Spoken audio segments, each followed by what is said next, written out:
Price the lord, hallelujah. ದೇವರ ನಾಮಕ್ಕೆ ಸ್ತೋತ್ರವಾಗಲಿ. ಪ್ರಾರ್ಥನೆ ಮಾಡಿಕೊಳ್ಳೋಣ. ಸರ್ವ ಸೃಷ್ಟಿಕರ್ತನಾದ ತಂದೆಯ ದೇವರೇ, ಮಗನ ದೇವರೇ, ಪರಿಶುದ್ಧಾತ್ಮನೇ, ನಿಮ್ಮ ನಾಮಕ್ಕೆ ಸ್ತೋತ್ರ ಸ್ವಾಮಿ. ಈ ದಿವಸವು ಈ ಸಮಯವು ಕೂಡ ನಿಮ್ಮಿಂದ ನೇಮಕವಾದಂತಹ ದಿವಸ ಸಮಯವಾಗಿದೆ, ಅದಕ್ಕಾಗಿ ಸ್ತೋತ್ರ.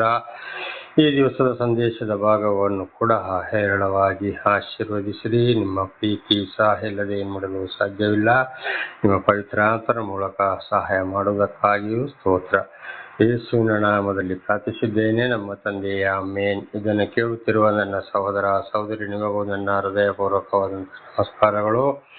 ದೇವರು ಈ ದಿವಸವೂ ಕೂಡ ನಿಮ್ಮನ್ನು, ನಿಮ್ಮ ಮಕ್ಕಳನ್ನು ಎಲ್ಲ ರೀತಿಯಲ್ಲಿ ಹೇರಳವಾಗಿ ಆಶೀರ್ವದಿಸಲಿ ಎಂದು ಪ್ರತಿ ದಿವಸ ಬೆಳಗಿನ ಜಾವದ ಪ್ರಾರ್ಥನೆಯಲ್ಲಿ ಪ್ರಾರ್ಥಿಸುವನಾಗಿದ್ದೇನೆ. ದೇವರ ನಾಮಕ್ಕೆ ಸ್ತೋತ್ರ. ಈ ದಿವಸದ ಸಂದೇಶದ ಭಾಗವು ಕೀರ್ತನೆಗಳು 62ನೇ ಅಧ್ಯಾಯ 5ರಿಂದ. ಕೀರ್ತನೆಗಳು 62:5. ನನ್ನ ಮನವೇ ದೇವರನ್ನೇ ನಂಬಿ ಶಾಂತವಾಗಿರು, ನನ್ನ ಮನವೇ ದೇವರನ್ನೇ ನಂಬಿ ಶಾಂತವಾಗಿರು ಅಂತೇಳಿ ದಾವೀದರಸರು ಮನಸ್ಸಿಗೆ ಪ್ರಾರ್ಥಿಸಿದರು. ಹಾಗೆ ಇದರ ಅರ್ಥ ಏನಪ್ಪ ಅಂದರೆ, ನಮ್ಮ ಮನಸ್ಸು ಯಾವಾಗಲೂ ನಾವು ದೇವರ ಕಡೆಗೆ ಕೇಂದ್ರೀಕೃತವಾಗಬೇಕು. ಮನಸ್ಸನ್ನು ಆ ಕಡೆ ಈ ಕಡೆ ಚಂಚಲವಾಗಿ ಇಡಬಾರದು. ಅಂದರೆ ಒಳ್ಳೆ ಕೆಲಸ, ಒಳ್ಳೆಯ ಕಾರ್ಯಗಳಿಗಾಗಿ, ಒಳ್ಳೆ ಮಾತುಗಳಿಗಾಗಿಯೇ ನಾವು ಇರಬೇಕು. ಈ ಪ್ರಪಂಚದ ವಿಚಾರದಲ್ಲಿ ಅಂತ ಕೆಟ್ಟ ಮಾತುಗಳಿಗೆ, ದುಷ್ಟರ ಪರವಾಗಿ, ದುಷ್ಟರ ವಿಚಾರದಲ್ಲಿ ನಮ್ಮ ಇರಬಾರದು. ಅದಕ್ಕಾಗಿ ನಾವು ನಮ್ಮ ಮನಸ್ಸನ್ನು ಹತೋಟಿಯಲ್ಲಿಟ್ಟುಕೊಳ್ಳಬೇಕು. ಕೆಟ್ಟದ್ದನ್ನು ನೋಡುವುದಿಲ್ಲ, ಒಂದು ವೇಳೆ ಆ ಕಡೆ ಈ ಕಡೆ ಸುತ್ತಾಡುವಾಗ ನೋಡೋದಿಲ್ಲ ಅಂತ ಹೇಳಕ್ಕೆ ಆಗೋದಿಲ್ಲ. ಮತ್ತೆ ಅದರ ಮೇಲೆ ಯಾವುದೇ ಕಾರಣಕ್ಕೆ ಅದನ್ನು ಯೋಚನೆ ಇರಬಾರ್ದು. ಅಲ್ಲಿಂದ ನಮ್ಮ ದೃಷ್ಟಿಯನ್ನು ತಿರುಗಿಸಿಕೊಳ್ಳಬೇಕು. ಅದೇ ರೀತಿ ಕೆಟ್ಟ ವಿಚಾರನ ಕಿವಿಗೆ ಕೇಳುವುದಾದರೆ ಅದು ಕೇಳ್ತದೆ. ನಾವು ಆ ಕಡೆ ಈ ಕಡೆ ಲೋಕದಲ್ಲಿ ಭೂಮಿ ಮೇಲೆ ತಿರುಗಾಡುವಾಗ, ಊರೊಳಗೆ ಮನೆ ಒಳಗಡೆ ಎಲ್ಲಿಯೋ ನೆರೆಕರೆಯೋ ತಿರುಗಾಡುವಾಗ ಅಲ್ಲಿಂದ ಮತ್ತೆ ನಾವು ಅದನ್ನು ಆ ಶಬ್ದವನ್ನು ಕಿವಿಗೆ ಹಾಕೊಳ್ಬಾರ್ದು. ಆ ಸ್ಥಳದಲ್ಲಿ ಇರಬೇಕು. ಹಾಗೆ ನಮ್ಮ ಬಾಯಿಯನ್ನು ಕೂಡ ನಾವು ಏನು ಮಾಡಬೇಕು, ಬಹಳ ಹತೋಟಿಯಲ್ಲಿಡಬೇಕು ಅಂತ. ಹಾಗೆ ನಮ್ಮ ಮನಸ್ಸಿಗಾಗಿಯೂ ದೇವರಲ್ಲಿ ಪ್ರಾರ್ಥಿಸಬೇಕು. ಏನೇ ಆದರೂ ದೇವರ ಒಂದು ಪ್ರೀತಿ ಇಲ್ಲದೆ ನಮ್ಮ ಮನಸ್ಸು ಕೂಡ ಶುದ್ಧ ಬರಲು ಸಾಧ್ಯವಿಲ್ಲ. ದೇವರು ಪವಿತ್ರಾತ್ಮರ ಮೂಲಕ ನಮ್ಮನ್ನು ನಡೆಸುವವರಾಗಿದ್ದಾರೆ. ಅದಕ್ಕಾಗಿ ಪ್ರಾರ್ಥಿಸಬೇಕು. ನಮ್ಮ ಮನಸ್ಸನ್ನು ಕೂಡ ನಾನು ಕೆಟ್ಟದ್ದು ಮಾತಾಡೋದಿಲ್ಲ, ಕೆಟ್ಟದನ್ನು ನೋಡುವುದಿಲ್ಲ, ನೋಡಿದ ಬಗ್ಗೆ ಯೋಚನೆ ಮಾಡೋದಿಲ್ಲ, ತಲೆ ಕೆಡಿಸಿಕೊಳ್ಳೋದಿಲ್ಲ, ಅದನ್ನು ಮರೆತು ಬಿಡಬೇಕು. ನನ್ನ ಬಾಯಿ, ನಡೆ, ನುಡಿ, ಕ್ರಿಯೆ, ಶರೀರದ ಪ್ರತಿಯೊಂದು ಅಂಗಾಂಗಗಳನ್ನು ಕೂಡ ನಾನು ಶುದ್ಧವಾಗಿ ಇಟ್ಟುಕೊಳ್ಬೇಕಾದ್ರೆ ನಾವು ನಮ್ಮ ಮನಸ್ಸನ್ನು ಧೈರ್ಯವಾಗಿ ಇಟ್ಟುಕೊಳ್ಳಬೇಕು. ಮನಸ್ಸನ್ನು ಅಲ್ಲೋಲ ಕಲ್ಲೋಲವಾಗಿ ಹೋದರೆ ನಮ್ಮ ಇಡೀ ದೇವರ ಆಶೀರ್ವಾದವೇ ನಮ್ಮಿಂದ ದೂರ ಹೋಗ್ತದೆ. ಬಹಳ ಕಷ್ಟ, ಸಂಕಟ, ದುಃಖಗಳಿಗೆ ಒಳಗಾಗಬೇಕಾಗ್ತದೆ. ಹಾಗೆ ನನ್ನ ನಿರೀಕ್ಷೆಯು ನೆರವೇರುವುದು ಆತನಿಂದಲೇ. ನೋಡಿ, ನಮ್ಮ ಮನಸ್ಸು ಕೂಡ ಗಟ್ಟಿಯಾಗಿರಬೇಕಾದ್ರೆ, ಮನಸ್ಸು, ಹೃದಯ ಎಲ್ಲವನ್ನು ಶುದ್ಧವಾಗಿ ಇಟ್ಟುಕೊಳ್ಬೇಕಾದ್ರೆ ದೇವರ ಒಂದು ಪ್ರೀತಿ ಸಹಾಯ ಇಲ್ಲದೆ ನಾವು ಏನು ಮಾಡಲು ಸಾಧ್ಯವಿಲ್ಲ. ದೇವರ ನಮಗೆ ಸ್ತೋತ್ರವಾಗಲಿ. ಅದಕ್ಕೆ ಆತನಿಂದಲೇ ಅದಕ್ಕಾಗಿ ನಾವು ಬೆಳಗಿನ ಜಾವದ ಪ್ರಾರ್ಥನೆಯಲ್ಲಿಯೂ ಯಾವಾಗಲೂ, ಹೋಗುವಾಗಲೂ, ಬರುವಾಗಲೂ ನಮ್ಮ ಮನಸ್ಸನ್ನು ಶುದ್ಧವಾಗಿ ಇಟ್ಟುಕೊಳ್ಳಲು ಆದಷ್ಟು ಪ್ರಯತ್ನ ಮಾಡಲೇಬೇಕು. ಅದಕ್ಕೆ ದೇವರು 10 ದಶಾಜ್ಞೆಗಳನ್ನು ಸೀನಾಯಿ ಬೆಟ್ಟದಲ್ಲಿ, ಅಂದರೆ ಹಿಮಾಲಯ ಪರ್ವತದಲ್ಲಿ, ಮೋಶೆ ಅಂದರೆ ನೀರಿನಿಂದ ಎತ್ತಲ್ಪಟ್ಟವನು ಅಂತ ಇದರ ಅರ್ಥ, ಆ ಮನುಷ್ಯನ ಕೈಲಿ ದೇವರು ಆದುಕೊಂಡ ಜನಾಂಗಗಳಿಗೆ ಕೊಟ್ಟಿದ್ದು. ಅದುವೇ ಇವತ್ತು ನಮಗೆ ಕೂಡ ದೇವರು ಪ್ರೀತಿಯಿಂದ ನಾಶಕ್ಕೆ ಹೋಗಬೇಡಿ, ನರಕಕ್ಕೆ ಹೋಗಬೇಡಿ, ಈ ಭೂಲೋಕದಲ್ಲಿ ಜೀವಿಸುವಾಗ ಕಷ್ಟ, ಸಂಕಟ, ದುಃಖಗಳಿಗೆ ಒಳಗಾಗಬೇಡಿ, ನ್ಯಾಯ ತೀರ್ಪಿನ ದಿವಸ ನಿಮ್ಮ ಆತ್ಮವು ನರಕಕ್ಕೆ ಹೋಗದಾಗೆ ತಪ್ಪಿಸಿಕೊಳ್ಳಿರಿ ಎಂಬುದಕ್ಕಾಗಿ 10 ದಶಾಜ್ಞೆಗಳನ್ನು ಕೂಡ ದೇವರು ಕೊಟ್ಟಿದ್ದು. ದೇವರ ನಾಮಕ್ಕೆ ಸ್ತೋತ್ರವಾಗಲಿ. ಅದರ ಬಗ್ಗೆ ನಾವು ಬಹಳ ಎಚ್ಚರವಾಗಿರಬೇಕು. ದೇವರ ನಾಮಕ್ಕೆ ಸ್ತೋತ್ರ. ಈ 6ನೇ ವಚನ, ಆತನೇ ನನಗೆ ಶರಣನು, ರಕ್ಷಕನು, ದುರ್ಗವು ನಾನು ಕದಲುವುದಿಲ್ಲ. ದೇವರ ನಾಮಕ್ಕೆ ಸ್ತೋತ್ರಗಳೇ. ಹಲ್ಲೆಲೂಯಾ. ಆತನೇ ನನಗೆ ಶರಣನು, ರಕ್ಷಕನು, ದುರ್ಗವು ನಾನು ಕದಲುವುದಿಲ್ಲ. ಎಲ್ಲ ನಮ್ಮ ಮನಸ್ಸು, ಹೃದಯವನ್ನು ಸರಿಯಾಗಿ ದೇವರಲ್ಲಿ ನಾವು ದೇವರ ದರ್ಶನವಾದ ಮೇಲೆ, ದೇವರಿಂದ ಸಹಾಯ ಪಡೆದ ಮೇಲೆ, ಪಡೀತಾ ಇರುವಾಗ ಮತ್ತೆ ಯಾವುದೇ ಕಷ್ಟ, ಸಂಕಟ, ದುಃಖಗಳು ಬರಲಿ, ಎಲ್ಲದನ್ನು ನಮ್ಮ ಆತ್ಮ, ಶರೀರ, ಪ್ರಾಣವನ್ನು ಬಿಗಿಯಾಗಿ ಹಿಡ್ಕೊಳ್ಬೇಕು. ನಾವು ಕದಲಬಾರದು. ಈಗ ನೋಡಿ, ಒಂದು ಕಲ್ಲಿನ ದೊಡ್ಡ ಒಂದು ಬಂಡೆ, ಅದೇನಾದರೂ ಕದಲ್ತದ, ಸಿಡಿಲಿಗೂ ಏನಾದರೂ ಮಿಚ್ಚುತ್ತದ, ಅಲ್ಲಾಡೋದಿಲ್ಲ. ಒಂದು ಮುಟ್ಟಿ ತಗೊಂಡು ಅದಕ್ಕೆ ಬೆಂಕಿ ಹಾಕಿ ಅದನ್ನು ನಾನಾ ರೀತಿಯಲ್ಲಿ ಇತ್ತು. ಕಲ್ಲು ಕೋರೆ ಕೆಲಸ ಮಾಡೋರು ಅದನ್ನು ಒಡೆದು ಹಾಕ್ತಾರೆ. ಹಾಗೆ ಅದು ಏನಾಗಿದೆ, ಒಂದು ವೇಳೆ ಆ ರೀತಿ ಆಗುವುದಾದರೆ ಬಂಡೆಯನ್ನು ಪುಡಿ ಪುಡಿ ಮಾಡುವುದು ಕೂಡ ದೇವರ ಒಂದು ಆಶೀರ್ವಾದ ಇಲ್ಲದೆ ಅದು ಕೂಡ ಪುಡಿ ಪುಡಿ ಆಗಲು ಸಾಧ್ಯವೇ ಇಲ್ಲ. ಹಾಗೆ ಈಗ ನೋಡಿ, ಹೊಸ ಒಡಂಬಡಿಕೆಯಲ್ಲಿ ಬೈಬಲ್ನಲ್ಲಿ ಪೇತ್ರ ಅಂತ ಹೇಳುವಂಥ ಒಂದು ವಿಶ್ವಾಸ ಇದ್ದ ಮೊದಲು 2026ನೇ ವರ್ಷದ ಹಿಂದೆ. ಆವಾಗ ಪೇತ್ರ ಅಂದರೆ ಅರ್ಥ ಏನಪ್ಪ ಅಂದರೆ ಬಂಡೆ ಅಂದರೆ ಸ್ಥಿರವಾದ ವಿಶ್ವಾಸಿ. ನಾವು ಹಾಗೆ ಬಂಡೆಯಾಗಿ ಇರಬೇಕು. ದೇವರ ನಾಮಕ್ಕೆ ಸ್ತೋತ್ರವಾಗಲಿ. ಕದಲಬಾರದು ದೇವರ ವಿಷಯದಲ್ಲಿ. ದೇವರ ದರ್ಶನವಾದ ಮೇಲೆ ದೇವರಿಂದ ಸಹಾಯ ಪಡಿತಾ ಇರುವಾಗ ಇನ್ನು ಏನೇ ಆಗಲಿ, ಸತ್ತರೆ ಸಾಯಲಿ, ಬದುಕಿರೆ ಬದುಕಲಿ, ನಾನು ದೇವರ ಮಾತಿನಂತೆ ನಡೆಯುವವನು. ನನ್ನ ನಡೆ, ನುಡಿ, ಕ್ರಿಯೆ ದೇವರಿಗೆ ಮೆಚ್ಚುಗೆಯಾದರೆ ಸಾಕು ಅಂತ ಒಂದೇ ಧೈರ್ಯದಲ್ಲಿ ನಾವು ಇರಬೇಕು. ದೇವರ ನಾಮಕ್ಕೆ ಸ್ತೋತ್ರ. ಹಾಲೆಲೂಯ. ಹಾಗೆ 7ನೇ ವಚನ, ನನ್ನ ರಕ್ಷಣೆಗೂ ಮಾನಕ್ಕೂ ದೇವರೇ ಆಧಾರ. ನೋಡಿ, ಪ್ರತಿ ಒಂದಕ್ಕೂ ದೇವರೇ ಆಧಾರ. ನಾವು ಇವತ್ತೊಂದು ಕಷ್ಟ, ಸಂಕಟ, ದುಃಖಗಳಿಂದಲೂ, ವಿರೋಧಿಗಳ ಕೈಯಿಂದಲೂ ಅಥವಾ ಅಪಘಾತಗಳ ಕೈಯಿಂದಲೂ, ನಾನಾ ರೀತಿ ವಾಹನ ಅಪಘಾತದಿಂದಲೂ ನಾನಾ ರೀತಿಯಲ್ಲಿ ನಾವು ರಕ್ಷಣೆಗೂ ನಮಗೆ ಆಧಾರ ಯಾರು? ದೇವರೇ. ದೇವರ ಪ್ರೀತಿ ಇಲ್ಲದೆ ಏನು ಮಾಡಲು ಸಾಧ್ಯವಿಲ್ಲ. ಉದಾಹರಣೆಗೆ ನಾನು ಬಹಳ ಸಲ ಹೇಳಿದ್ದೇನೆ, 2 ಸಲ ವಾಹನ ಅಪಘಾತದಲ್ಲಿ ನನ್ನ ಹೆಸರಿಲ್ಲದಾಗ ಆಗಬೇಕಿತ್ತು. ಭೂಮಿ ಮೇಲೆ ದೇವರೇ ರಕ್ಷಿಸಿ ಕಾಪಾಡಿದರು. 3 ಸಲ ನೀರಿನಲ್ಲಿ ನಾನು ಸಾಯಬೇಕಾಯಿತು, ದೇವರೇ ರಕ್ಷಿಸಿದರು. ಆಮೇಲೆ ಕೊರೋನಾದಲ್ಲಿ, ಡೆಂಗಿ ಜ್ವರದಲ್ಲಿ ನಾನು ಸಾಯಬೇಕಾಯಿತು, ದೇವರೇ ರಕ್ಷಿಸಿದರು. ಮನುಷ್ಯರ ಕೈಯಲ್ಲಿ ನಾನು ಸಾಯಬೇಕಾಯಿತು, ದೇವರೇ ರಕ್ಷಿಸಿದರು. ನೋಡಿ, ಇದಕ್ಕೆಲ್ಲ ಆಧಾರ ಯಾರು? ದೇವರೇ. ಇನ್ನೊಂದು ವಿಷಯ, ಮಾನಕ್ಕೆ ಆಧಾರ. ಮಾನಕ್ಕೆಂದರೆ ನಮ್ಮ ಮಾನ ಮರ್ಯಾದೆಯನ್ನು ಕಾಪಾಡಿಕೊಳ್ಳುವುದಕ್ಕೆ ನಮಗೆ ವಿಶೇಷವಾದ ಜ್ಞಾನ ಬೇಕು. ಅದಕ್ಕೂ ದೇವರೇ ನಮಗೆ ಜ್ಞಾನವನ್ನು ಕೊಡದಿದ್ದರೆ ನಮ್ಮ ಮಾನ ಮರ್ಯಾದೆ ಕೂಡ ಉಳಿಯೋದಿಲ್ಲ. ನಮ್ಮ ಮಾನಕ್ಕೂ ಆಧಾರದ ಕೆಟ್ಟದ್ದು ಮಾತಾಡೋದಿಲ್ಲ, ಕೇಳೋದಿಲ್ಲ, ಮಾಡೋದಿಲ್ಲ, ಕೆಲಸ ಕಾರ್ಯ ಮಾಡುವುದಿಲ್ಲ. ದೇವರ ವಾಕ್ಯಕ್ಕೆ ವಿರುದ್ಧವಾಗಿಂತ ನಮ್ಮ ಮಾನಕ್ಕೆ ಕೊಡವಾದ ಆಧಾರ ಯಾರು? ದೇವರಾಗಿದ್ದಾರೆ. ಪ್ರತಿ ಒಂದಕ್ಕೂ ಅದಕ್ಕೆ ಹೇಳಿದ್ದು, ದೇವರು ನನ್ನನ್ನು ಬಿಟ್ಟು ನೀವು ಏನು ಮಾಡಲಾರಿರಿ ಎಂಬುದಾಗಿ ಬೈಬಲಿನಲ್ಲಿ ಯೋಹಾನ 5ನೇ ಅಧ್ಯಾಯ ಕೊನೆಗೆ ನಾವು ಓದ್ತೇವೆ. ನನ್ನನ್ನು ಬಿಟ್ಟು ನೀವು ಏನೂ ಮಾಡಲಾರಿರಿ. ದೇವರ ನಮಗೆ ಸ್ತೋತ್ರವಾಗಲಿ. ಹೌದು, ಪ್ರತಿ ಒಂದು ರಕ್ಷಣೆಗೂ ಮಾನಕ್ಕೂ ಆಧಾರ ಯಾರು? ದೇವರಾಗಿದ್ದಾರೆ. ಆಗಿರುವಾಗ ದೇವರು ನಮಗೆ ದರ್ಶನ ಕೊಟ್ಟವರೇ ನಾವು ನಡೆಸ್ತಾ ಇರುವಾಗ ನಾವು ಸ್ಥಿರವಾಗಿ ಬಂಡೆ ಅಂತ ವಿಶ್ವಾಸಿಗಳಾಗಿರಬೇಕು. ದೇವರಲ್ಲಿ ಆಯಾಯ ಗ್ರಂಥಗಳ ಮೂಲಕ ಆಯಾಯ ಜನಾಂಗಗಳು. ದೇವರ ನಾಮಕ್ಕೆ ಸ್ತೋತ್ರವಾಗಲಿ. ಹಾಲೆಲೂಯ. ಹಾಗೆ 8ನೇ ವಚನ, ಜನರೇ ಯಾವಾಗಲೂ ಆತನನ್ನೇ ನಂಬಿ ನಿಮ್ಮ ಹೃದಯವನ್ನು ಆತನ ಮುಂದೆ ಬಿಚ್ಚಿರಿ. ದೇವರು ನಮ್ಮ ಆಶ್ರಯವು. ಜನರೇ ಯಾವಾಗಲೂ ಆತನನ್ನೇ ನಂಬಿ ನಿಮ್ಮ ಹೃದಯವನ್ನು ಆತನ ಮುಂದೆ ಬಿಚ್ಚಿರಿ. ನೋಡಿ, ಆ ಹೃದಯದಲ್ಲಿ, ದೇವರೇ ನಾನಿಂಥ ಪಾಪ ಮಾಡಿದ್ದೇನೆ, ನನ್ನ ಮನಸ್ಸು ಈ ರೀತಿಗೆ ಕಡೆಗೆ ಹೋಗ್ತಾ ಇದೆ, ದಯವಿಟ್ಟು ನನ್ನ ಪಾಪದಿಂದ ರಕ್ಷಿಸಿರಪ್ಪ, ನನ್ನ ಮನಸ್ಸನ್ನು ಸ್ಥಿರಪಡಿಸಿರಿ. ನಿಮ್ಮ ಪ್ರೀತಿ ಸಹಾಯ ಇಲ್ಲದೆ ಏನು ಮಾಡಲು ಸಾಧ್ಯ ಇಲ್ಲ. ಇಲ್ಲಿವರೆಗೆ ಬದುಕಿದ್ದು, ಇನ್ನು ಮುಂದೆ ಬಾಳುವುದು ಎಲ್ಲ ನಿಮ್ಮ ಕೃಪೆಯೇ ಸ್ವಾಮಿ ಅಂತೇಳಿ ನಾವು ಸಂಪೂರ್ಣ 100ಕ್ಕೆ 100ರಷ್ಟು ನಾವು ದೇವರನ್ನೇ ನಂಬಬೇಕು. ಈ ಕಡೆ ಪ್ರಪಂಚನೂ ಬೇಕು, ಈ ಕಡೆ ದೇವರು ಬೇಕು, ದೆವ್ವನು ಬೇಕು ಅಂದರೆ ಖಂಡಿತವಾಗಿ ದೇವರಿಂದ ಆಶೀರ್ವಾದ ಸಿಕ್ಕುವುದಿಲ್ಲ. ಇದನ್ನು ಬಹಳ ಸಲ ದೇವರ ನಾಮದಲ್ಲಿ ನಿಮಗೆ ನಾನು ತಿಳಿಸಿದ್ದೇನೆ. ದೇವರು ನಮ್ಮ ಆಶ್ರಯ. ನೋಡಿ, ನಮಗೊಂದು ಪ್ರತಿಯೊಂದು ಮನೆ, ಅದು ಇದು ಎಲ್ಲ ಕೊಡುವಂಥದ್ದು, ನಮಗೆ ಆಶ್ರಯ, ದುರ್ಗ, ಇಕ್ಕಟ್ಟಿನಲ್ಲಿ ತಪ್ಪಿಸುವಂಥದ್ದು, ಬಹಳ ಅಪಾಯಗಳಿಂದ ತಪ್ಪಿಸುವಂಥದ್ದು. ಪ್ರತಿಯೊಂದು ಯಾರಾಗಿದ್ದಾರೆ ದೇವರು ಸಹಾಯ. ಈ ನೋಡಿ, ಸುನಾಮಿ, ಚಂಡಮಾರುತ, ಬೆಟ್ಟಗಳು ಗೆಳೀತವೆ, ಅಲ್ಲೋಲ ಕಲ್ಲೋಲ ಹೋಗ್ತದೆ. ಅಲ್ಲಿ ನೋಡಿ ಒಂದೊಂದೇ ಆತ್ಮಗಳು ಬಾಕಿ ಆಗ್ತವೆ. ಸಣ್ಣ ಮಗು ಕೂಡ ಉಳಿಯುತ್ತದೆ, ಒಂದು ಮನೆಗಳು ಉಳಿಯುತ್ತವೆ. ನೋಡಿ, ಈಗ ಕೇರಳದಲ್ಲಿ ಒಂದ್ಸಲ ಮೊದಲು, ಈ ಸಲ ಅಲ್ಲ, ಕಳೆದ ಸಲ ಅದಕ್ಕಿಂತ ಮೊದಲು 2-3 ವರ್ಷಗಳ ಹಿಂದೆ ಬೆಟ್ಟ ಜಡಿದಾಗ ನಾಯಿಗಳ ಮೂಲಕ ದೇವರು ರಕ್ಷಣೆ ಕೊಟ್ಟರು, ದನಗಳ ಮೂಲಕ ರಕ್ಷಣೆ ಕೊಟ್ಟರು, ಗಿಳಿಗಳ ಮೂಲಕ ರಕ್ಷಣೆ ಕೊಟ್ಟರು.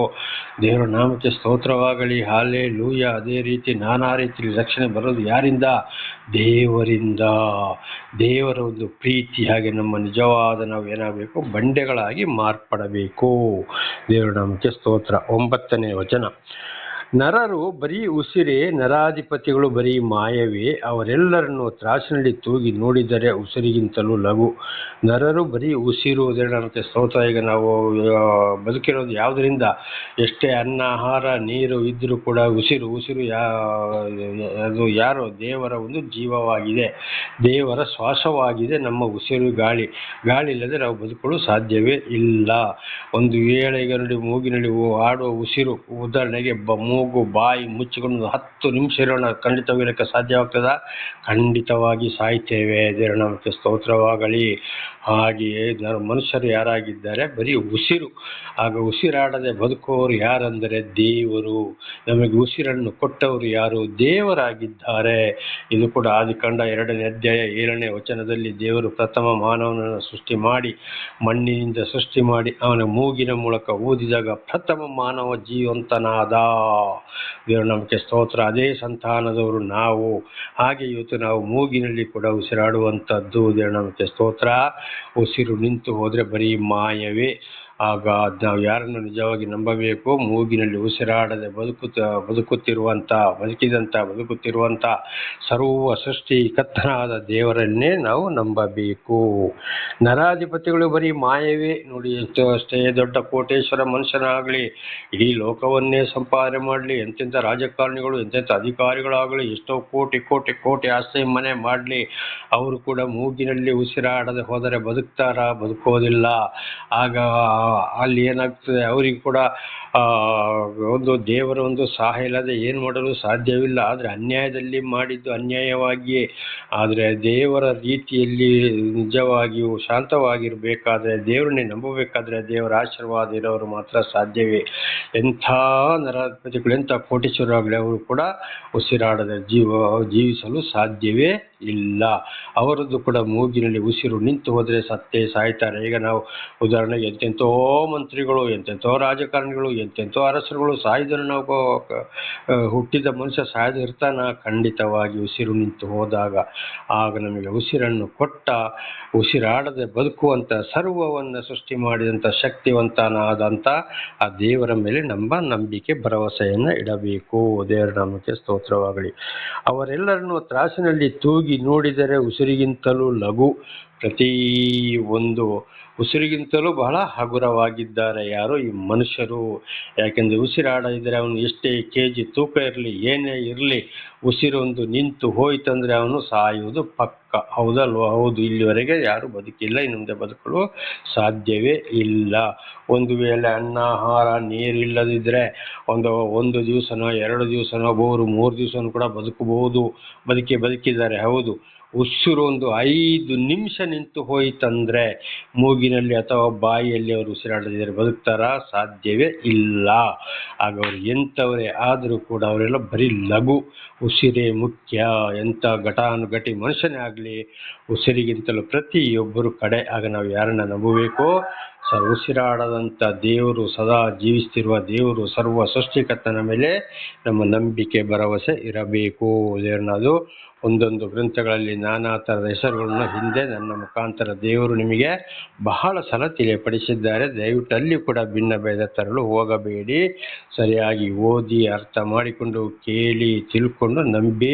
ಒಬ್ಬೊಬ್ಬರಿಗೆ ಆಗಲಿ ಹೇಳಿದ್ರೆ ಬೈಬಲ್ ಅಂದರೆ ಆಗುವುದೇ ಇಲ್ಲ, ವೇದಗಳಂದರೆ ಆಗುವುದೇ ಇಲ್ಲ, ಮಹಾಭಾರತ ಅಂದರೆ ಆಗುವುದಿಲ್ಲ, ಭಗವದ್ಗೀತೆ ಅಂದರೆ ಆಗುವುದಿಲ್ಲ, ಕುರಾನ್ ಅಂದರೆ ಆಗುವುದಿಲ್ಲ. ಒಬ್ಬೊಬ್ಬರಿಗೆ ದಯವಿಟ್ಟು ಭಿನ್ನ ಭೇದ ತರಕ್ಕೆ ಹೋಗಬೇಡಿ. ಎಲ್ಲ ಗ್ರಂಥಗಳನ್ನು ನಾವು ಓದಿ ಸತ್ಯವನ್ನು ಅರಿತುಕೊಂಡು ಒಂದೇ ಒಂದು ದೇವರು, ಅದನ್ನು ಚೆನ್ನಾಗಿ ಅರಿತುಕೊಳ್ಳಿರಿ. ಕೆಲವರು ಅವರ ಲಾಭಕ್ಕಾಗಿ, ಹಣಕ್ಕಾಗಿ ನಾನಾ ರೀತಿ ಜಾತಿ ಮತ ಭೇದ ತಂದು ನಮ್ಮ ಜಾತಿ ನಾವು ಒಂದಾಗಿರಬೇಕು, ನಾವು ಆ ಗ್ರಂಥ ಓದಬಾರ್ದು, ಈ ಗ್ರಂಥ ಓದಬಾರ್ದು, ಆ ಹಾಡು ಹಾಡಬಾರ್ದು, ಈ ಹಾಡು ಹಾಡಬಾರ್ದು ಅಂತ ಭಿನ್ನ ಭೇದ ತರ್ತಾರೆ. ಎಲ್ಲರೂ ದೇವರಿಂದಲೇ ಸೃಷ್ಟಿಯಾದವರು. ಒಂದು ಗಂಡಿನಿಂದ, ಒಂದು ಹೆಣ್ಣಿನಿಂದ. ಅದುವೇ ಇತ್ತು ಭೂಲೋಕದಲ್ಲಿ ಇರುವಂಥ 850 ಕೋಟಿಗಿಂತಲೂ ಜನಸಂಖ್ಯೆ ಜಾಸ್ತಿ ಇರುವಂಥದ್ದು.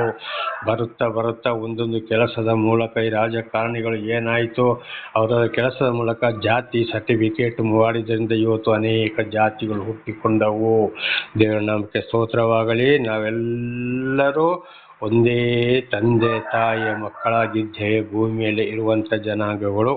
ಹಾಗೆ ನಾವು ಏನಾದ್ರು ದೇವರ ದರ್ಶನವಾದ ಮೇಲೆ ಇಂಥ ಸುಳ್ಳು ದಗ ಮೋಸ ಅನ್ಯಾಯ ಮಾಡೋರ ಮೇಲೆ ನಂಬಿಕೆ ಇಡದೆ ಎಂಥ ನರಾಧಿಪತಿ ಎಂಥ ಕೋಟ್ಯಾಧಿಪತಿ ಎಂಥವನೇ ಆಗಿರಲಿ ನಂಬದೆ ಸರ್ವವನ್ನು ಸೃಷ್ಟಿ ಮಾಡಿದ ದೇವರ ಮೇಲೆ ನಮ್ಮ ನಂಬಿಕೆ ಇರಬೇಕು. ದೇವರ ನಂಬಿಕೆ ಸ್ತೋತ್ರವಾಗಲಿ. 10ನೇ ವಚನ, ಅನ್ಯಾಯದಿಂದ ಸಂಪಾದಿಸಿದನ್ನು ನೆಚ್ಚಬೇಡಿರಿ, ಸುಲಿಗೆಯಿಂದ ಗಳಿಸಿ ಸೊಕ್ಕೇರಬೇಡಿರಿ, ನೆಚ್ಚಿದ ಆಸ್ತಿಯಲ್ಲಿ ಮನಸ್ಸಿಡಬೇಡಿ. ಅನ್ಯಾಯದಿಂದ ಸಂಪಾದಿಸಿ ನೆಚ್ಚಬೇಡಿರಿ. ಒಬ್ಬರ ಜೊತೆಯಲ್ಲಿ ದಗ ಮೋಸ ಅನ್ಯಾಯ ಮಾಡಿದ್ದು, ಉದಾಹರಣೆಗೆ ಬಡ್ಡಿಗೆ ಹಣ ಕೊಡುವಂಥದ್ದು, ರಿಯಲ್ ಎಸ್ಟೇಟು, ಆಮೇಲೆ ಚೆನ್ನಾಗಿ ಸಂಬಳ ತಗೊಂಡು ಕೆಲಸ ಮಾಡದೇ ಇರುವಂಥದ್ದು, ಕೆಲಸ ಮಾಡಿಸಿಕೊಂಡು ಸರಿಯಾಗಿ ಸಂಬಳ ಕೊಡದೇ ಇರುವಂಥದ್ದು, ಬಡ್ಡಿಗೆ ಹಣ ಕೊಡುವಂಥದ್ದು, ಅವ್ರನ್ನ ದೋಚುವಂಥದ್ದು, ದಗ ಮೋಸ ಜಗಳಾಡಿ ಕಿತ್ತುಕೊಳ್ಳುವಂಥದ್ದು, ಇದೆಲ್ಲವನ್ನು ಸಂಪಾದನೆ ಮಾಡಿ ಒಂದ್ಸಲ ಅವರಿಗೆ ಬೇಕಾದ ಬೆಳ್ಳಿ ಬಂಗಾರ ಆಸ್ತಿ ಪಾಸ್ತಿ ಹಣ ಅಂತಸ್ತು ಕಾರು ಮೊಬೈಲು ಚೆನ್ನಾಗಿರ್ಬೋದು, ಬೆಳ್ಳಿ ಬಂಗಾರ, ಹೆಂಡತಿ ಮಕ್ಕಳು ಬಹಳ ಮೆರಿಬಹುದು. ಆದರೆ ಕೊನೆಗೆ ಬರುತ್ತಾ ದೇವರನ್ನು ನೋಡ್ತಾ ಇರ್ತಾನೆ. ಬರುತ್ತಾ ಏನಾಗ್ತದೆ, ಸಂಪೂರ್ಣ ಯಾವ ಕಾಯಿಲೆ ಕಷ್ಟ ಸಂಕಟ ಆಕ್ಸಿಡೆಂಟು ಕೋರ್ಟು ಕಚೇರಿಗಳಿಂದ ಹೊಡೆದಾಟಗಳಿಂದ ನಾನಾ ಥರದ ಶಿಕ್ಷೆಯನ್ನು ಅನುಭವಿಸಲೇಬೇಕಾಗ್ತದೆ. ಸರ್ವನಾಶ ಅನ್ಯಾಯದಿಂದ ಸಂಪಾದನೆ ಮಾಡಿದ್ದು.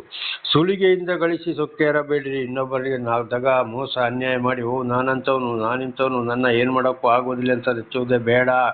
ದೇವರು ಅದನ್ನು ಕೂಡ ಒಂದಲ್ಲ ಒಂದು ದಿವಸ ಮುರಿತಾನೆ. ಕಡೆಗೆ ಮಣ್ಣಲ್ಲಿ ಮಲಗಬೇಕಾಗ್ತದೆ, ವಾಸಕ್ಕೆ ಮನೆ ಇಲ್ಲದು ಆಗ್ಬೋದು, ದೊಡ್ಡ ಕಾಯಿಲೆಯಲ್ಲಿ ಕೂಡ ನೆರಳಾಡಬೇಕಾಗ್ತದೆ, ನಾನಾ ಥರದ ಶಿಕ್ಷೆಯಲ್ಲಿ ಅನುಭವಿಸಬೇಕಾಗ್ತದೆ. ಸೊಕ್ಕೇರಬೇಡಿರಿ. ಹೆಚ್ಚಿದ ಆಸ್ತಿಯಲ್ಲಿ ಮನಸ್ಸಿಡಬೇಡಿರಿ. ನನ್ನ ಆಸ್ತಿ ಪಾಸ್ತಿ ಅಷ್ಟಿದೆ ಇಷ್ಟಿದೆ ನಾನೇನು ಕಡಿಮೆ ಇಲ್ಲ ಅಂತ ಮನಸ್ಸಿಡುವುದು ಬೇಡ. ಅನ್ಯಾಯ ದಗ ಮೋಸ ಲಂಚ ನಾನಾ ಥರದ ರಾಜ್ಯಗಳನ್ನು ದೇಶಗಳನ್ನು ಹಾಳು ಮಾಡಿಕೊಂಡು ಸುಲಿಗೆ ಮಾಡಿಕೊಂಡು ಜೈಲಲ್ಲಿ ಕುಳಿಬೋದು. ದೊಡ್ಡ ಕಾಯಿಲೆಗಳು, ಹೆಂಡತಿಯು ಮಕ್ಕಳಿಗೂ ಶಿಕ್ಷೆ. ಅದು ಮಾತ್ರವಲ್ಲ, ಹೆತ್ತ ತಂದೆಯ ದೋಷಫಲ 3-4 ಮಕ್ಕಳ ತಲೆಮಾರಿಗೆ ಮಕ್ಕಳು ಕೂಡ ಅಲ್ಲಿ ನಿರ್ನಾಮ. ತಾಯಿಯ ಪಾಪ ಅಳಿದು ಹೋಗೋದಿರಲಿ, ಅಲ್ಲಿ ಕೂಡ ನಿರ್ನಾಮವೇ. ದೇವನಾಮಕ್ಕೆ ಸ್ತೋತ್ರವಾಗಲಿ. ಆದ್ದರಿಂದ ದಯವಿಟ್ಟು ದಗ ಮೋಸ ಅನ್ಯಾಯ ಮಾಡಿ ಆಸ್ತಿ ಪಾಸ್ತಿ ಹೆಚ್ಚಿಸಿಕೊಂಡು ಸೊಕ್ಕು ಗರ್ವ ಅಹಂಕಾರದಲ್ಲಿ ಮೆರೆಯಬಾರದು. ಶಿಕ್ಷೆಯಿಂದ ತಪ್ಪಿಸಿಕೊಳ್ಳಲು ಯಾರಿಗೂ ಖಂಡಿತವಾಗಿ ಇಲ್ಲಿವರೆಗೂ ಸಾಧ್ಯವಾಗಿಲ್ಲ, ಇನ್ನು ಮುಂದೆ ಆಗುವುದು ಇಲ್ಲ.